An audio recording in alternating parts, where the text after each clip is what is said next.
Hello friends, எல்லோரும் எப்படி இருக்கீங்க? நல்லா இருக்கீங்களா? இன்றைக்கி உங்களுக்காக ஒரு 10 தமிழ் வாக்கியங்கள் கொண்டு வந்திருக்கேன். அது எப்படி இங்கிலீஷில் சொல்லலான்ட்டு பார்ப்போம்.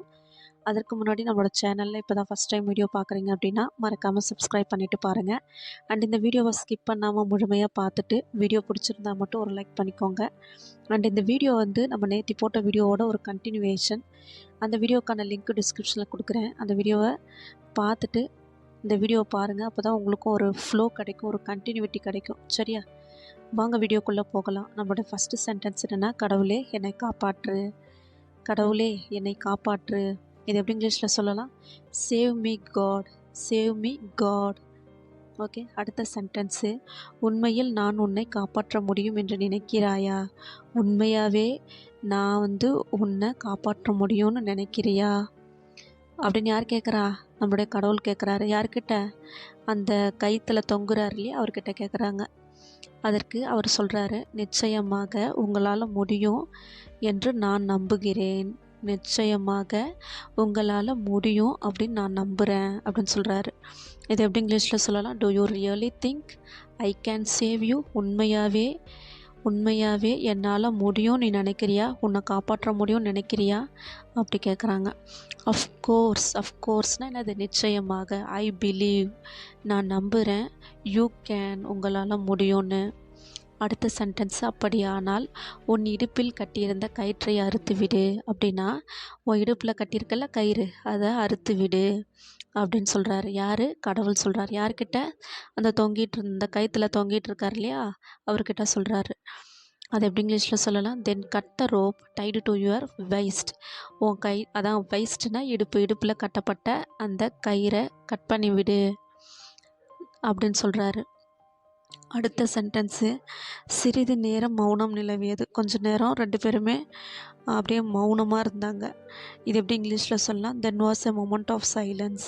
அப்படியே ஒரு மௌனம் நிலவியது.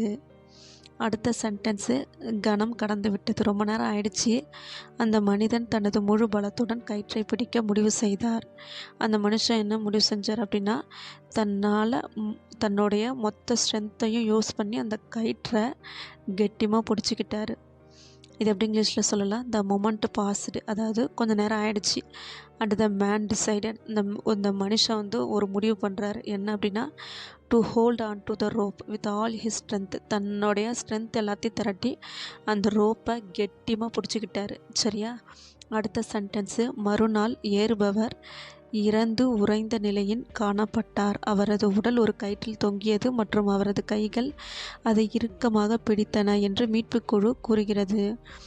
மறாவது நாள் காலையில் என்ன ஆகுது அப்படின்னா, அந்த மீட்பு குழு இருப்பாங்க இல்லையா, அது அந்த ரெஸ்கியூ டீம் சொல்லுவாங்க இல்லையா, அந்த மீட்பு குழுக்காரங்க பார்த்துட்டு என்ன சொல்கிறாங்க, இந்த மாதிரி மலை ஏறுபவர் இந்த கயிற்றில் தொங்கிட்டு இருக்காரு. அவர் அப்படியே கயிற்றில் தொங்கிட்டுருக்காரு. அவரோட கைகள் அந்த ரோப்பை ரொம்ப கெட்டியமாக பிடிச்சிருக்காரு, இறுக்கமாக பிடிச்சிருக்காரு.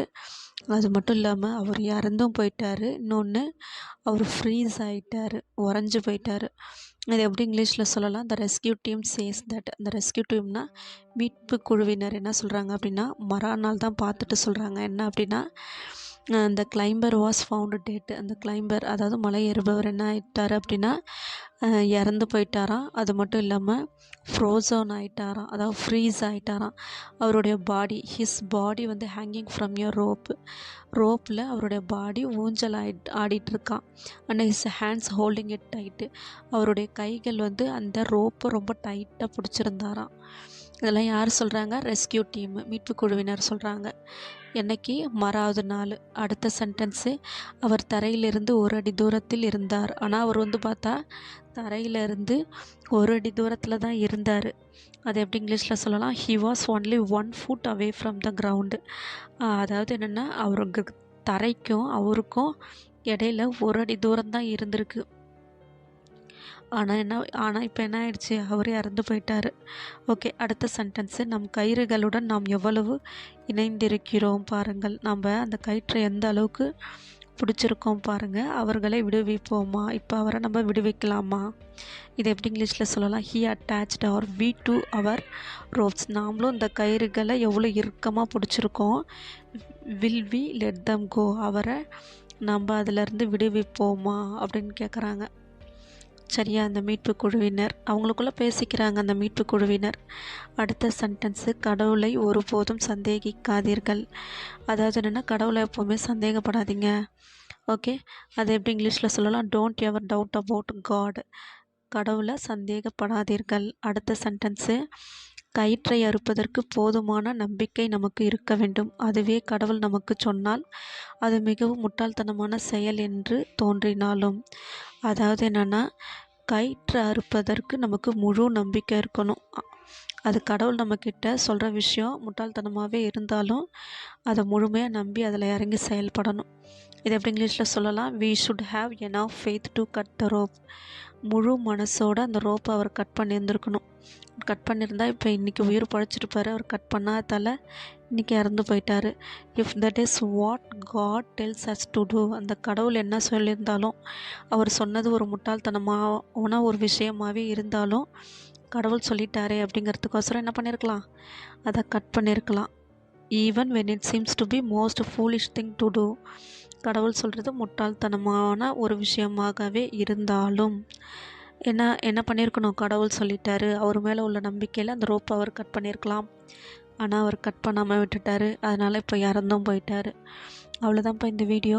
இந்த வீடியோ பிடிச்சிருந்துச்சு அப்படின்னா ஒரு லைக் பண்ணிக்கோங்க. அண்ட் இதே மாதிரி அடுத்த ஒரு 10 தமிழ் வாக்கியங்களோட நெக்ஸ்ட் வீடியோவில் சந்திப்போம்.